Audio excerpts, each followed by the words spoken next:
Hey everybody, it's Tim Derling. Welcome back to Tim's Vinyl Confessions. Thank you for tuning in. Always appreciate you tuning into these episodes. The feedback, believe me, I read every single comment. And you've given me ideas for shows, and I've checked out your shows if you've got shows to watch. And just a big fan of it all. And really appreciate it. So let's keep the feedback coming. Today is an episode that I mentioned in my January 2016 episode, a couple things that I got that I was going to do a review of, and I have. It is Queen, A Night at the Odeon. I've got it on CD, Hollywood Records. There's the CD, and also on DVD, which is on Hollywood or Universal, but it's also on Eagle Vision now. It's a little bit of deja vu because about a year ago I did the same thing with the Live at the Rainbow CD and DVD. And I thought that this was going to be way different than that concert. It's actually not. It is, but it isn't. How is it different? Well, it's A Night at the Odeon is obviously in reference to A Night at the Opera, which is Queen's phenomenal classic fourth album. It's actually the first album I heard all the way through from Queen. This is their first. It wasn't their first big album, but it was really big. It was another step in success for them. And there are two words that describe the reasons for that. Bohemian Rhapsody came off of that album. So obviously that song made them into the phenomenon that they are now. Up until then, they were a successful rock band, but Bohemian Rhapsody made them a successful pop band. What I mean by that is popular all over the world. So A Night at the Opera was that album, and the tour that they were on when they recorded this. This was actually recorded Christmas Eve, 1975, at what was then known as the Hammersmith Odeon. I can't keep track of what these venues are called now. So it was also recorded for the BBC for the show The Old Grey Whistle Test.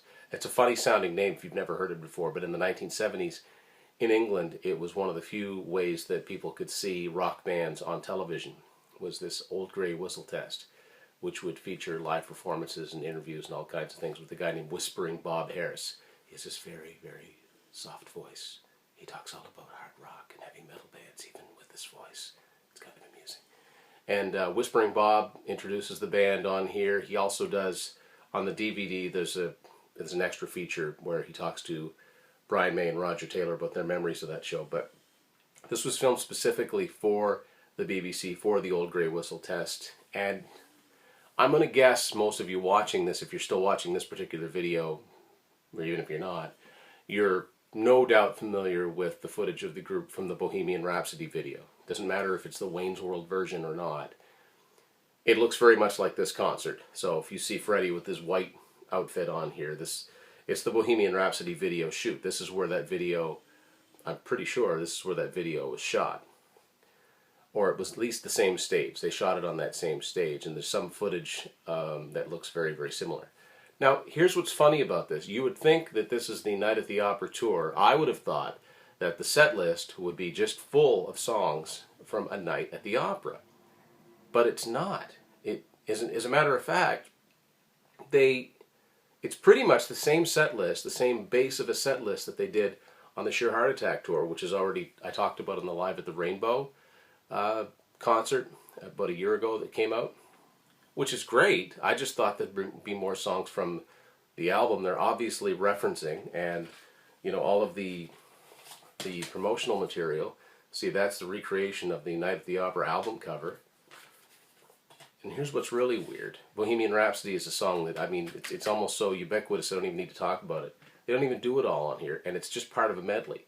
Queen would always do a medley that would start off with a song, go into Killer Queen, a couple other songs, and then, whatever the song was they started with. Well, this time around, that song is Bohemian Rhapsody.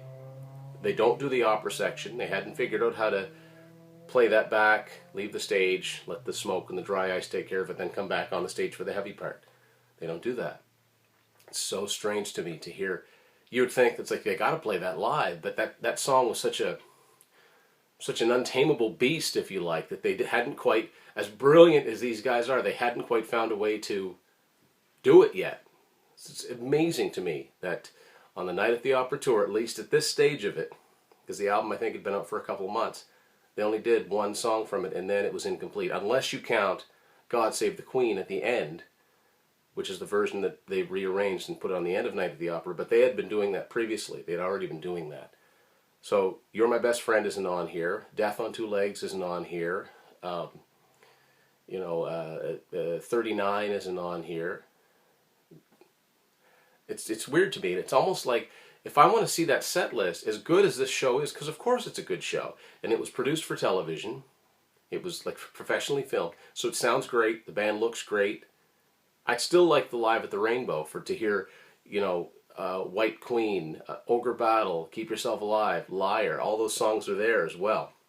The CD actually has a couple other songs that the DVD doesn't, from the Odeon show itself. The Odeon show on DVD omits 7 Seas of Rye and See What a Fool I've Been. But those are on the CD. Now, the DVD, though, has 3 bonus songs that were recorded in May of '75 at the Budokan in Tokyo. It's got Now I'm Here, Killer Queen, and In the Lap of the Gods Revisited. Really grainy footage, much like the footage from the Queen 2 tour that was featured on the Live at the Rainbow CD. It was pretty bad footage, like as far as quality, so they didn't want to put out the full show. So they just featured some of it, which is kind of neat. I'd sit and watch something like that on a bootleg. Don't know that I'd want to pay money for that footage, but it's fascinating to see the band that early in their career. But this was the shift. This was really the turning point between them being a successful rock band and then being the global phenomenon that they would become. Bohemian Rhapsody had everything to do with that, because you couldn't escape that song. Whether you hated the band or not, you couldn't escape that song. And from then on, it just got bigger. 2 years down the road, they'd have We Will Rock You and We Are the Champions, 2 other songs you can't get away from. So, and then 2 years after that, 3 years after that, another one, Bites the Dust, Crazy Little Thing Called Love. They were starting to build those worldwide phenomenon hits that just everybody knew. This is where it began. It's an exciting time for their career. It's quaint to me that they did it on Christmas Eve. Can you imagine going out Christmas Eve? Let's go to see Queen tonight. It just makes me wish, too, that I'd gotten to see them in concert. Same as the Live at the Rainbow DVD, because they're so amazing. But it's odd to me that there's so few songs from the album that they were promoting on that tour. I hope they do this every year. I hope that at the end of this year they come up with something from A Day at the Races tour. I'll still buy it. This classic Queen footage that's now surfacing, I think it's fantastic that they're putting it out. So it's all worth it, in whatever configuration you want to buy it in.